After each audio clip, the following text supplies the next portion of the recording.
Stage 4 మోకాళ్ల అరుగుదలకి నొప్పి లేకుండా కీళ్ల మార్పిడి ఆపరేషన్ చేయబడును. Doctor Ramesh Gajula, endoscopic spine ortho surgeon and pain physician, Panacea spine pain ortho and sleep centre, Uppal, Hyderabad. మీరు ఇందాక స్టార్టింగ్లో అన్నారు వచ్చే స్థానిక సంస్థల ఎన్నికలు అలాగే జూబ్లీహిల్స్ ఎన్నికలు, ఈ రెండు ఎన్నికల్ని మీరు రెఫరెండంలా తీసుకుంటారా?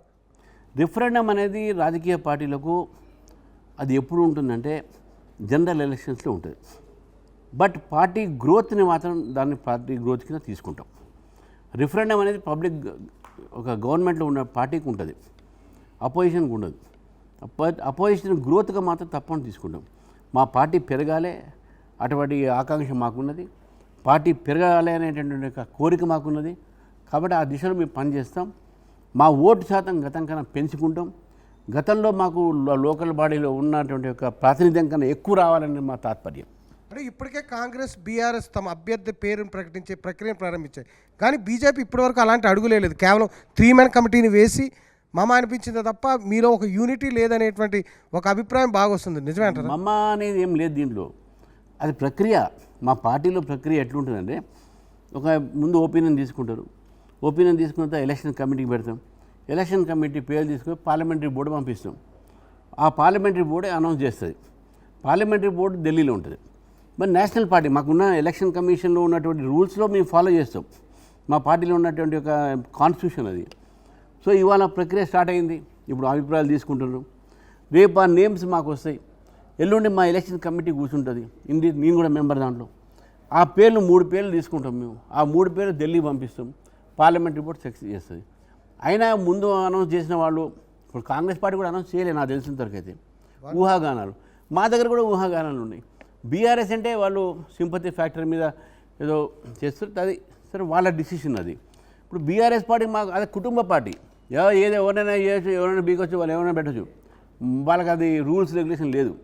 కానీ అవర్స్ ఇస్ నేషనల్ పార్టీ. సరే కాంగ్రెస్ పార్టీ కూడా అట్నే ఉంటుంది. వాళ్ళకి సోనియా గాంధీ ఏం చెప్తారు వినాలే రావాలి. మాకు అట్లా కాదు. We have a democratic process. ఆ ప్రొసీజర్ ప్రకారం మేము పోతాం. మీరు పార్లమెంటరీ కమిటీ అన్నారు కదా, మన తెలుగు రాష్ట్రాల నుంచి ఉన్న కమిటీలో ఏకైక సభ్యులు ఒకరే ఉన్నారు. అది మీకు తెలుసు, నాకు తెలుసు. అతనికి మీకు విభేదాలు ఉన్నాయనే ప్రచారం జరుగుతుంది. ఎందుకు ఆ ప్రచారం బయటకు వస్తుంది? ఆయన నాకు యూనివర్సిటీ నుంచి నా సీనియర్. ఈరోజు కూడా నాకు ఆయన మార్గదర్శనం చేసే వ్యక్తులు ఆయన కూడా ఒకడు. నాకు ఆయనకు విభేదాలు ఎందుకు ఉంటాయి? ఆయన నా కాన్స్టిట్యూన్సీ ఆయన కాన్స్టిట్యూన్సీ కాదు. ఆయనకు నాకు పొలిటికల్ కాంపిటీషన్ లేదు. ఆయన గతంలో ప్రెసిడెంట్ ఉండే, ఇప్పుడు నేను ప్రెసిడెంట్ అయ్యాను.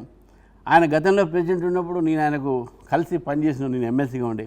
ఇప్పుడు నేను ప్రెసిడెంట్ ఉన్నప్పుడు ఆయన ఎంపీగా ఉన్నాడు. నాకు ప్రతిరోజు మేము కలుస్తుంటాం, మాట్లాడుతుంటాం. మన రాజ్నాథ్ సింగ్ గారు వచ్చినప్పుడు ఇద్దరం కలిసి రిసీవ్ చేసుకున్నాం. విభేదాలు నాకు ఎవరితో నాకు విభేదాలు లేదు. నేను ఈరోజు 100% చాలా గ్యారంటీగా చెప్పుకుంటాను. నాకు ఎవరితో విభేదాలు లేవు. నాతోనే ఎవరితో విభేదాలు ఉంటే ఉండొచ్చు, కానీ అది కూడా నేను నా విభేదాలు కానియను. కానీ Ramachandra Rao has no differences with anyone. నాకు ఎవరితో విభేదాలు లేవు. మరి ఎందుకు మీకు లక్ష్మణ్ గారికి ఒక పెద్ద గ్యాప్ ఉంది? సీనియర్ జూనియర్లు వీళ్ళిద్దరు కలవడం లేదనేటువంటి ప్రచారం మరి ఎందుకు జరుగుతుందండి? అది ప్రచారం మాత్రమే, అది వాస్తవం కాదు. ఈరోజు అది ఎందుకు వచ్చింది నాకు ఫస్ట్ టైం నేను వింటున్నాను ఇక్కడ, అంటే మన టీవీ ఛానల్లో ఈ ఫస్ట్ టైం ఇది వింటున్నాను. మీరు ఎవరైనా కార్యకర్త కానీ రామచంద్రరావు రాముడు లక్ష్మణ్ అని మేము ఉంటాం. రామచంద్ర గారు, స్టార్టింగ్లో ఇందాక మీరు పార్టీ కార్యకర్తల్లో జోష్ వచ్చింది, నేను అధ్యక్షుడు అయిన తర్వాత మాలో ఒక వ్యక్తి అధ్యక్షుడు అయ్యాడు అని చెప్పే రకంగా వాళ్ళు సంబరాలు జరుపుతున్నారన్నారు. కానీ 2 రోజుల క్రితం పదాధికారుల మీటింగ్లో మీ పార్టీలోనే ఒక ఎమ్మెల్యే, ఒక ఎంపీ పార్టీ మొత్తం పూర్తిగా దీనావస్థకు పడిపోయిందని ఒకరంటే, ఇంకొకరేమో ఎమ్మెల్యేలు ఎంపీలకు మధ్య సమన్వయం లోపించింది, అధ్యక్షుడికి నేతలకు మధ్య సమన్వయం లోపించింది, కమ్యూనికేషన్ లేదు, కోఆర్డినేషన్ లేదనే మాటలు మాట్లాడుకొచ్చారు. అది తప్పది. వాళ్ళు మాట్లాడలే అట్లా. నేను చెప్తున్నా ఏం మాట్లాడారు. విశ్వేశ్వరరెడ్డి గారు మాట్లాడారు. వారు నా జిల్లాలో నాకు ప్రాబ్లం ఉన్నది, అక్కడ ఉన్నటువంటి లీడర్స్కు అక్కడ ఉన్న ఒక వ్యక్తికి ఒక డిఫరెన్సెస్ ఉన్నాయి, అది తొందరగా సాల్వ్ చేయాలని చెప్పి అడగడం జరిగింది. అంతవరకు వ్యక్తిని ఇంతకుముందు చెప్పాను, మనిషి అన్న తర్వాత విభేదాలు ఉంటాయి, ఆ విభేదాన్ని మనం తీర్చమని చెప్పారు. రెండోది ఎమ్మెల్యేలకు ఎంపీలకు అధ్యక్షతను ఎక్కడ అధ్యక్షంతోనే ఈ విభేదాన్ని ఎవరు చెప్పలే. అక్కడ వెంకటరమణాయుడు గారు ఎమ్మెల్యే గారు ఒకటే మాట చెప్పారు, మనం తరచుగా కలుస్తుండాలి, ఎమ్మెల్యేలు ఎంపీ మధ్యన ఇప్పుడు మీటింగ్ కలిసి ఉండాలి, ఎప్పుడు దూరం ఉన్నట్టు నాకు అనిపిస్తున్నది, కాబట్టి ఆ దూరం పోవాలి, హైదరాబాద్లోనే కాదు బయట కూడా మీటింగ్ పెట్టండి అన్నాడు. అంతేగాని దాంట్లో తప్పేం లేదు అని ఆయన సలహా ఒక సూచనలు, ఒక ఎమ్మెల్యేగా ఒక పార్టీ నాయకుడిగా ఆ సూచనలు చేసిన అధికారం ఆయనకు ఉంది కదా. Why do we take negative?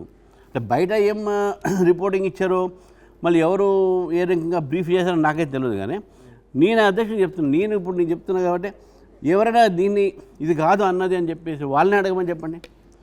100% నేను చెప్పిన వరబాటం ఇది. సో దాంట్లో తప్పు ఏం లేదు. అదేమో ఒక రకమైనటువంటి వార్త డిస్టార్టింగ్గా పోయింది. సో 12,733 గ్రామ పంచాయతీలకి స్కెడ్యూల్ విడుదలైంది. 9 నోటిఫికేషన్ రాబోతోంది. ఎంపీటీసీ జెడ్పీటీసీలకి, ఆ తర్వాత సర్పంచ్లు ఉన్నాయి. ఈ 12,733 గ్రామ పంచాయతీలో మీకు ఎన్ని గ్రామాల్లో కమిటీలు ఉన్నాయి? మీకు బూత్ మెంబర్లు ఉన్నారా? లేకపోతే అక్కడ కనీసం మీకు ఒక మీ అభ్యర్థిగా ఉండడానికో లేకుంటే బీజేపీ బలపరచడానికో ఒక క్యాండిడేట్స్ అన్న కావాలి కదా. ఇప్పుడు మీరు 3 సార్లు జాతీయంగా ప్రభుత్వంలో ఉండొచ్చు, కానీ ఎందుకు బీజేపీ ఇక్కడ మాత్రం ఎదుర్కోలేకపోతుంది అనుకోవాలి? 12,733 గ్రామ పంచాయతీల పరిస్థితి ఏంటి రేపు రోజున స్థానిక ఎన్నికల్లో? దీంట్లో 2 ఉన్నాయి. 12,000 గ్రామ పంచాయత్ పైచిలకు, 1,00,000 పైచిలకు ward members. First time Bharatiya Janata party ward member నుంచి జెడ్పీటీసీ దాకా పోటీ చేయాలని నిర్ణయం ఈరోజు తీసుకుంది. ఇంతకుముందు ఇంత కన్సాలిడేట్గా ఇంత ఒక ప్లాన్డ్గా ఎప్పుడు మేము కాంటెస్ట్ చేయాలని అనుకోలేదు. లోకల్ బాడీ ఎలక్షన్స్లో ఇది ఫస్ట్ టైం వార్డు మెంబర్ నుంచి మేము అంతా చేసుకున్నాం.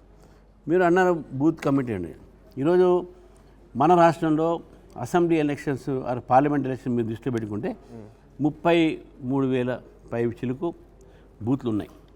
మాకు 29,000 బూత్లలో మా కమిటీలు ఉన్నాయి. 29,000 బూత్లలో మా కమిటీలు ఉన్నాయి. ఒక 4,000 బూత్లలో లేదు, కొన్ని ఓల్డ్ సిటీలో కావచ్చు, కొన్ని వేరే ఏరియాస్ కావచ్చు. కానీ టుడే ప్రతి గ్రామంలో ఈరోజు బీజేపీ కార్యకర్త ఉన్నాడు, బీజేపీ కమిటీ ఉంది. గతంలో వేరే మాట, కానీ ఈరోజు చాలామంది అనొచ్చు మీకు ఇంతగా ఎట్లా వస్తారో అధికారంలో కానీ ఏదో కానీ. రాజకీయాల్లో చాలా మార్పులు జరుగుతూ ఉంటాయి. అహూన్యమైనటువంటి ఒక ఆలోచనతో పబ్లిక్ మారుస్తూ ఉంటారు. తెలంగాణ ప్రజలు రాజకీయ చైతన్యమైన ప్రజలు. ఇది త్రిపుర లాంటి రాష్ట్రంలో మాకు ఒక్క వార్డు మెంబర్ కూడా లేడు. మేము 3వ ఈరోజు అధికారంలో వచ్చినాం. అక్కడ హర్యానా లాంటి ప్లేస్లో మాకు 3 ఎమ్మెల్యేలు ఉండే, 3వ అధికారంలో వచ్చినాం మేము. జార్ఖండ్లో మాకు ఇట్నే వచ్చినాం మేము. ఇప్పుడు రాజకీయాల్లో ప్రజల ఆలోచన, ప్రజల్ని ఒక మన్నని మేము పొందాలి. కాబట్టి అప్పటి యొక్క ప్రయత్నము ఆ రోజు నుంచి బీజేపీ 0 నుంచి ప్రయత్నం చేసినటువంటి కష్టపడి మా కార్యకర్తలు పనిచేసినటువంటి తీరుతో ఈరోజు తెలంగాణ రాష్ట్రంలో ప్రతి గ్రామంలో మా కార్యకర్తలు ఉన్నారు, మా కమిటీలు ఉన్నాయి. దానికి ఐఎమ్ ప్రౌడ్ ఆఫ్ ఇట్. నేను కాదు దానికి చెప్పేది, నేను కాదు. ఈరోజు మా కార్యకర్తలు ఒక కష్టాన్ని గుర్తించాలి. మేము 8 ఎంపీలు గెలిచినాం. మేము మాకు 38% ఓట్లు వచ్చినాయి. అది మీరు మర్చిపోతూ ఉన్నారు. ఆ గ్రామంలో ఓట్లు వచ్చినాయి మాకు. నా సొంత ఊర్లో గతంలో 2 ఓట్లు వచ్చేది, ఇప్పుడు 222 ఓట్లు వచ్చినాయి సైజ్ రెడ్డి గారికి సొంత గ్రామంలో. తెలుగులో న్యూస్ కి ఫాస్టెస్ట్ యాప్ ఇప్పుడు టోటల్లీ న్యూ అవతార్లో జస్ట్ 5 సెకండ్స్ లో కంప్లీట్ న్యూస్. సోషల్ మీడియాలో ట్రెండ్స్ కి one stop solution. Live TV app voice search option తో ఇప్పుడే డౌన్లోడ్ చేయండి లేదా అప్డేట్ అయిపోండి. యాప్ లింక్ డిస్క్రిప్షన్ లో ఉంది.